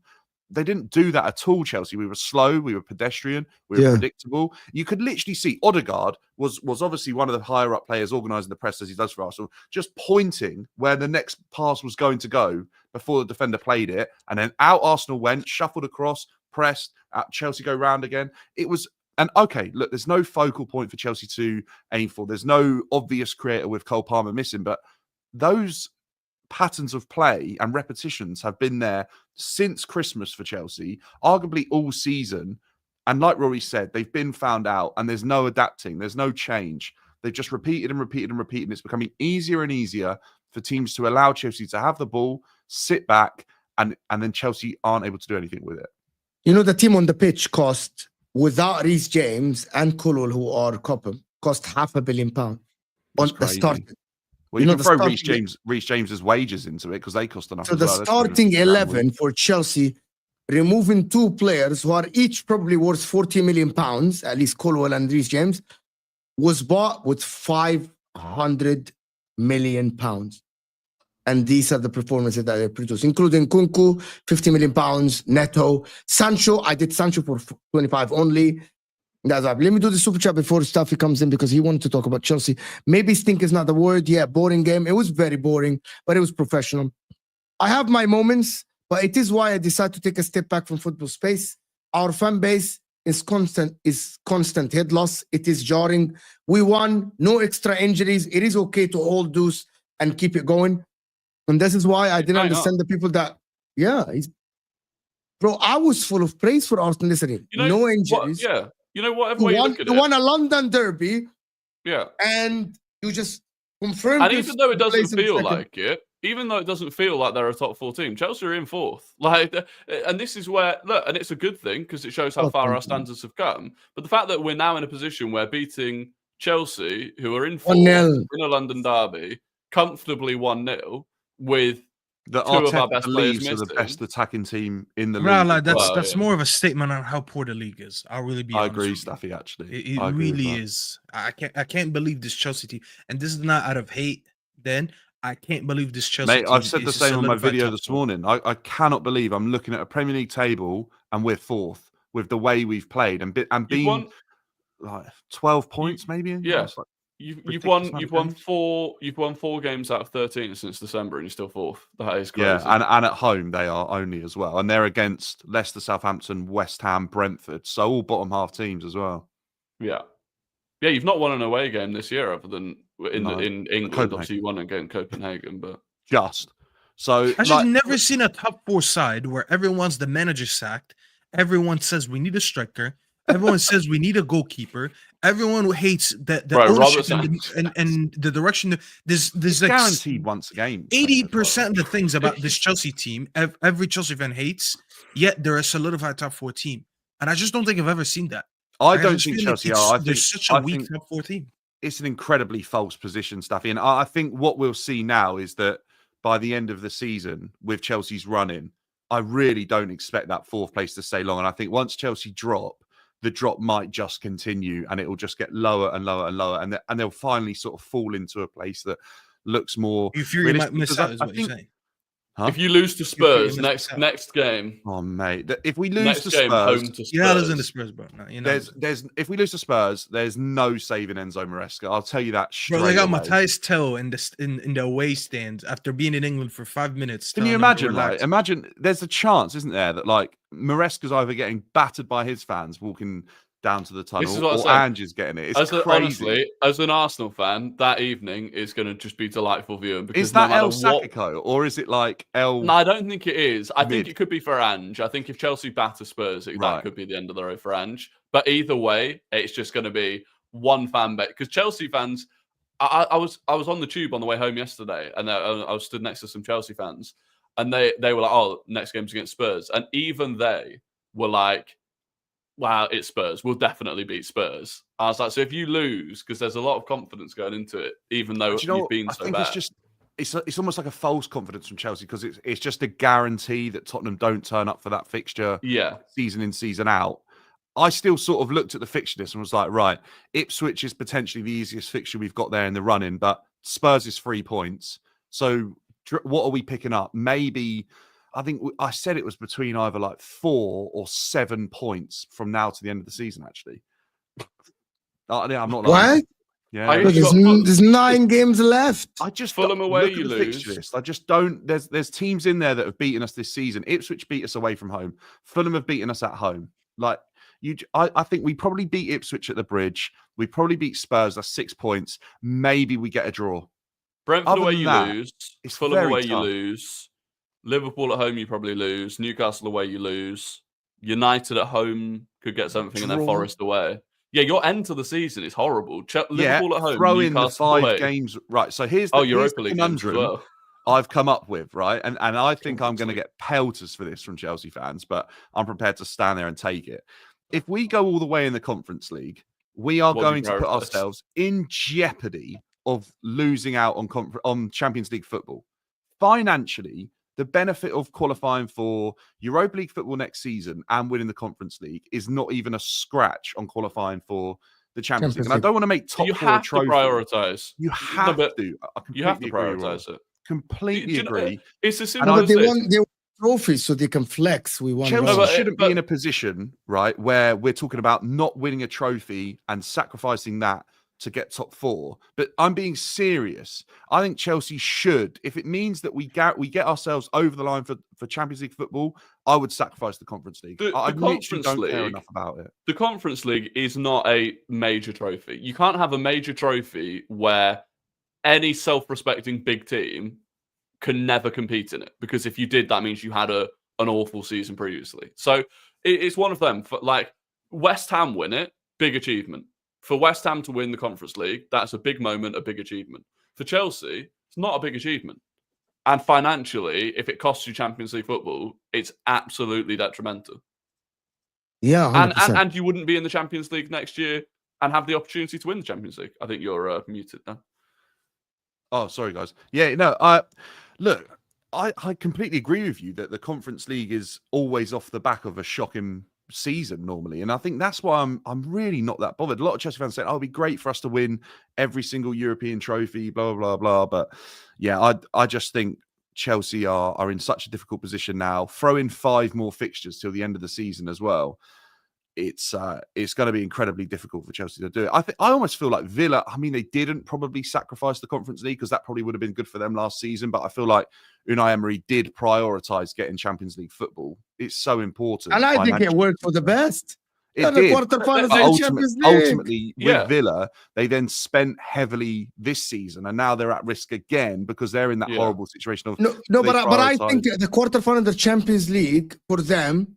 Financially, that's a lot of money. An awful lot of money. They turned up. They turned up to the. They turned up commercially. To the Emirates. Commercially, the Champions League is. Yeah. Last season, they turned up to the Emirates ahead of I think it was. Did they lose in the semi-final?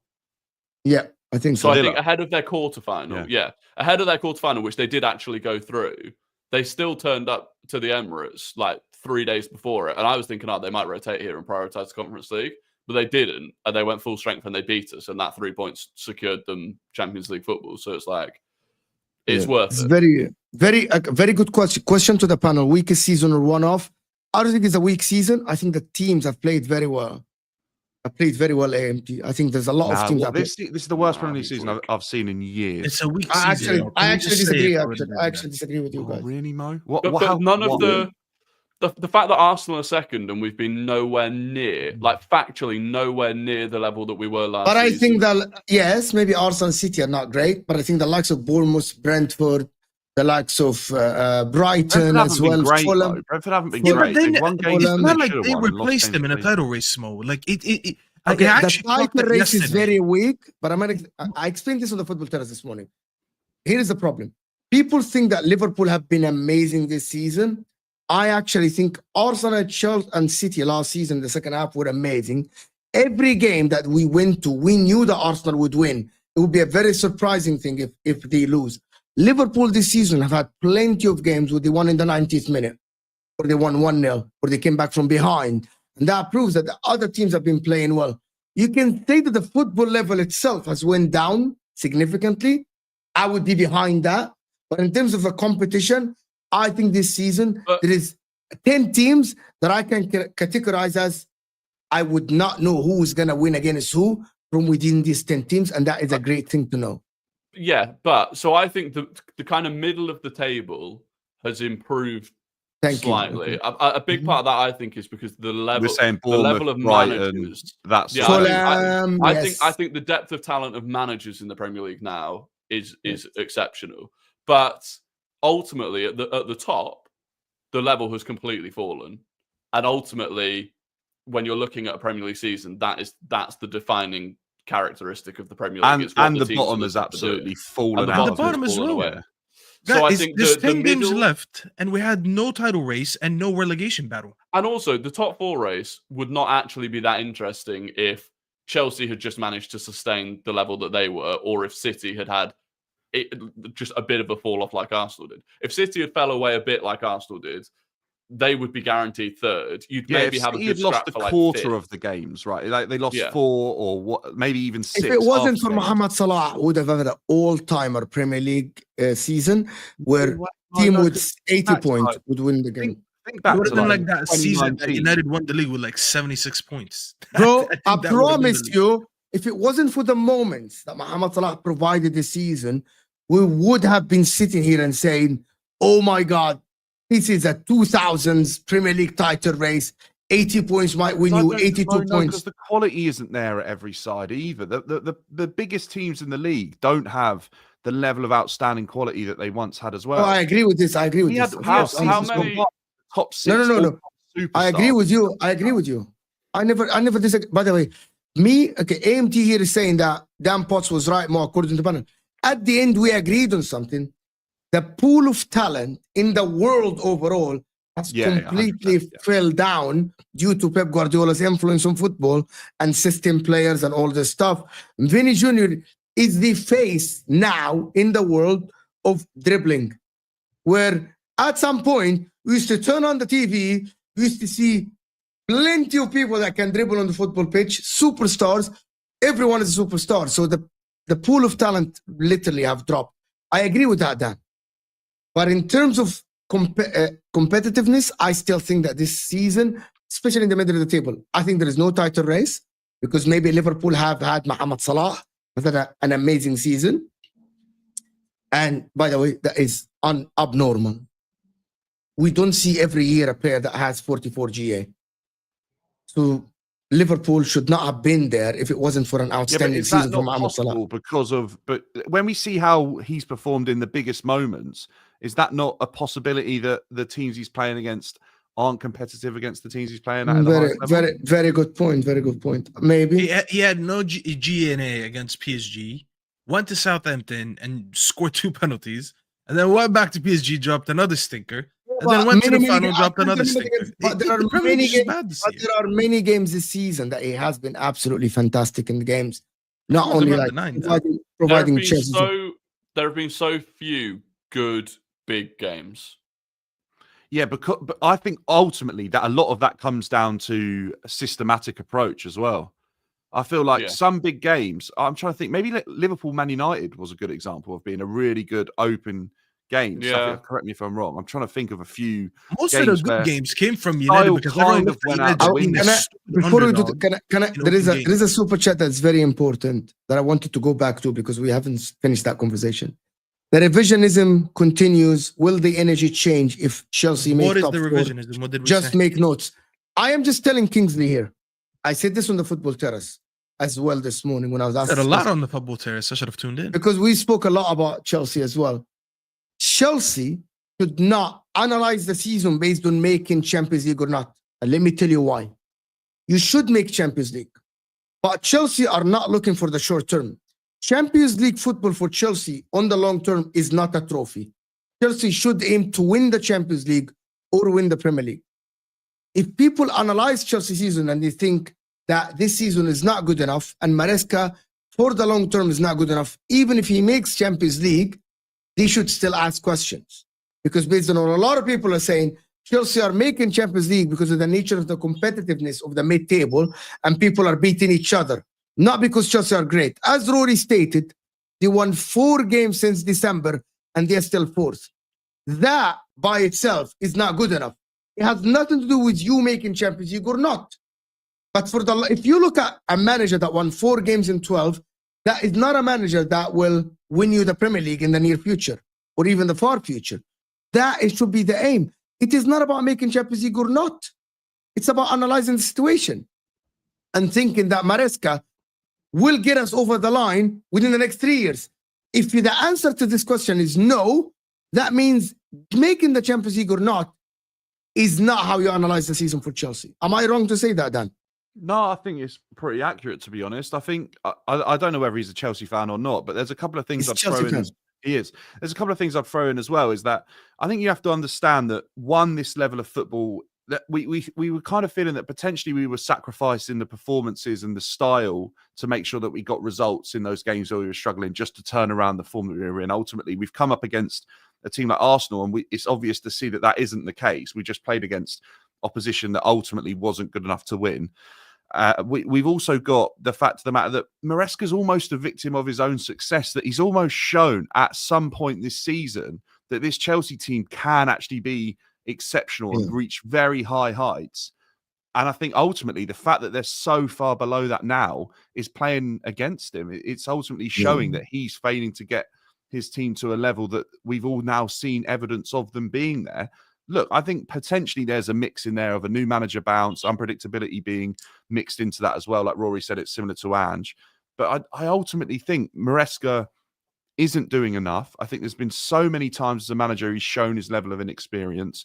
And I haven't changed my tune. I said at the beginning of the season, is it risky appointing a manager from the Championship with the inexperience that he's got, with the record of a fall-off as well in that season, what all the Leicester fans said, you'll end up with stale football and a fall-off and a very, very predictable side. I mean, all of that has come to fruition and been true. Yes, at times, I think Maresca exceeded my expectations, but now I'm pretty much exactly where I thought we'd be. And watch Rory people was, tell you then you were how wrong. it is. Rory was one of the first people I heard say that is this all off the back of what Pochettino, the position Pochettino left Chelsea in last season? You were the one saying that Chelsea were in a position where Maresca's first sort of 12 games were completely worse off than Poch's last 12. And he had a better start, a better place. You speak of the future, that was not my question. My question is simple. Will the energy...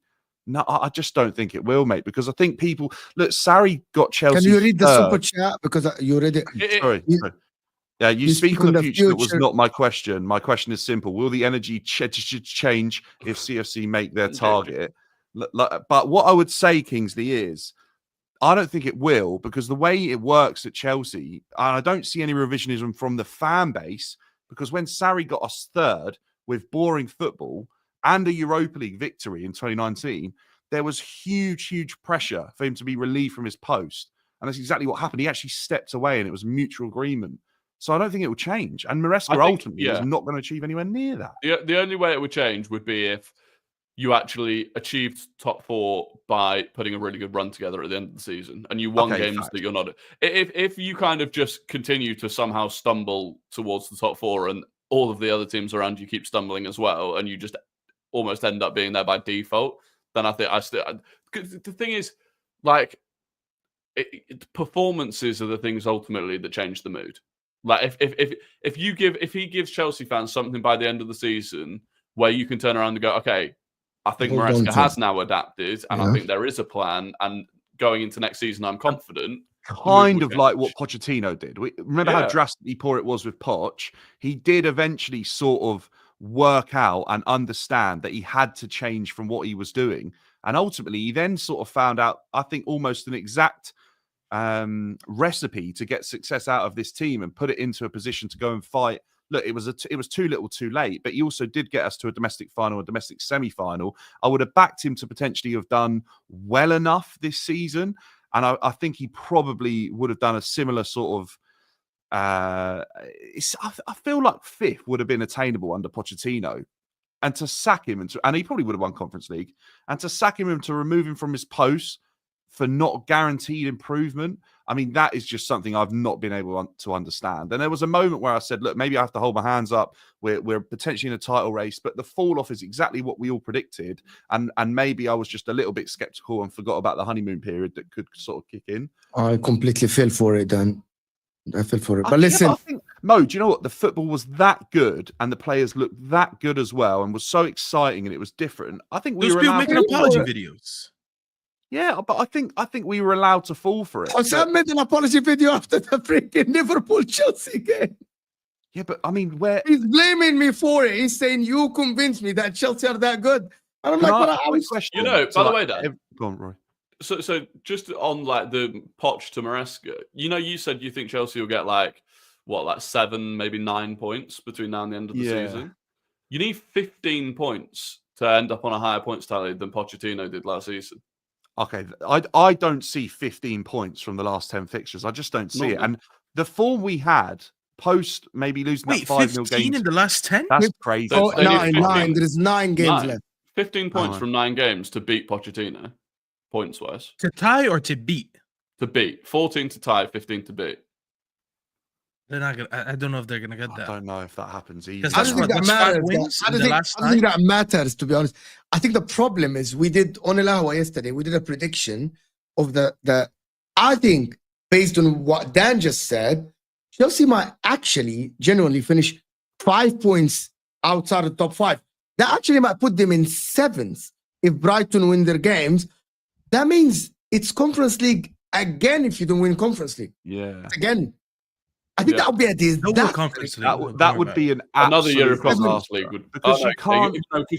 You'll win the Conference League, though. Well, yeah, but Rory, say there is a priority to go for Champions League football and sort of put the Conference League on the back burner and both blow it in our face. That would be diabolical. And that'd be with hilarious. Chelsea's Imagine current... you prioritise the Prem, lose the Conference League, and then still end up in the Conference League. That would be so that would be bad. hilarious. I think for the sake of content, I think that'll be hilarious. To be honest, for the sake of content, I think that'll be a joke. It's the same joke as if Liverpool fall off from now and just for somehow not win the league or something. It might be worse, Mo. And I'll tell you what. All right, it might not be worse because that would be like so drastically bad. But no one expected Liverpool to remove Klopp for better. Chelsea removed Pochettino for better, apparently. And that's why I would view it as potentially being worse. By the way, I can see people asking about the Timber Maresca thing. I think that's completely embarrassing. And I can't believe he might not have understood what Timber said. But for me, if he's aware of what Timber said, I think it's completely embarrassing. I think it just shows mentality-wise. Like Mourinho would have pushed his hand away. Tuchel would have held on for it for too long and danced around and pulled him about. Tuchel would have just freaking grabbed his collar, bro. So I think it's absolutely embarrassing. I'm going to give Maresca the benefit of the doubt here. I genuinely don't believe he understood what was being said. And I think he shook hands out of respect. I genuinely think that's what it was. I don't actually want to say that Maresca has shook hands on the back of beta mentality, to be honest with you, because I don't think that's what was happening. I genuinely think he's just not understood that situation. The last two super chats before we end the show, I don't want to keep you guys for a while. Not only Pep can blame Arteta, Maresca's just joined the league. Like, I can't blame Maresca here and I can't blame Arteta for it. AMT saying a very good show because this panel represent their respective clubs. To me, are a very level-headed. Well, it's different. A lot of people think that Rory is deluded, Dan is deluded, I have an agenda, and Staffy doesn't know football. It's different. I'm just telling you. Only one of these statements is right. And I would say it's the one that I don't know football. I agree with that. Yeah, and people think Tom Little's rational. No, I'm joking. Now listen, Kingsley here is saying, if you predicted the fall, why the overreaction? Curious. Okay, very important. I don't think I predicted the fall. I just said, if you're going to replace Pochettino, you have to go for better. And I don't think we hired a manager that was going to guarantee that. And I said that from day one. And ultimately we're here now. And also, I don't know where the overreaction is because right now I do believe we're in a false position. I don't think we've been good at all off the back of Christmas. The evidence is there to see. I don't know where the overreaction is coming from because what Rory's just told me as well is absolutely diabolical if Chelsea finished on a lower points tally than they did last season. And by the way, I do not see 15 points happening in that run of form. If we do that, I might actually have to give Maresca credit because I look at that fixture list and I just don't see it. It's tough. Kingsley, look, I don't see an overreaction. If you want to explain to me what it is, I'd like to know, but I don't see it. But I appreciate everyone that is here. There's no time. Like, listen, I have to break my iftar in like 3 minutes. So 3 minutes of Amarim talk, Staffy, or because I know know you're saying is when we win, and all of a sudden we're not talking about United. Can I tell you guys? I texted Staffy yesterday, and I'm telling him I'm going to put Hoyland because he scored. And he's like, no, put Bruno Fernandes because now people are hating on Bruno Fernandes. I captained Bruno in my fantasy team, just to let you know. So it is so hilarious. I was doing a watch along, Mo, and you know what I feel about Bruno. I'm not. You don't like him. You don't think he's enough good fan. She's not my cup of tea. I said it enough times, but it's easy for me to just say, yeah, okay, he's doing well. I'm just not gonna like glaze all over it. But it was 2-0, and I was praying. I was like, for the sake of a meltdown, please, Bruno, score a goal. Score a goal. Well, when he scored, I don't remember celebrating a Bruno goal like this in a meaningless. It was Consider's Day and a goal now. People are I'm so happy.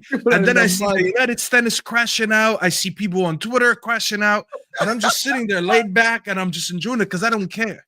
You know what I'm saying? But it was amazing, bro. It was amazing. 7 games in a row where he's giving him a lot of G. He scored.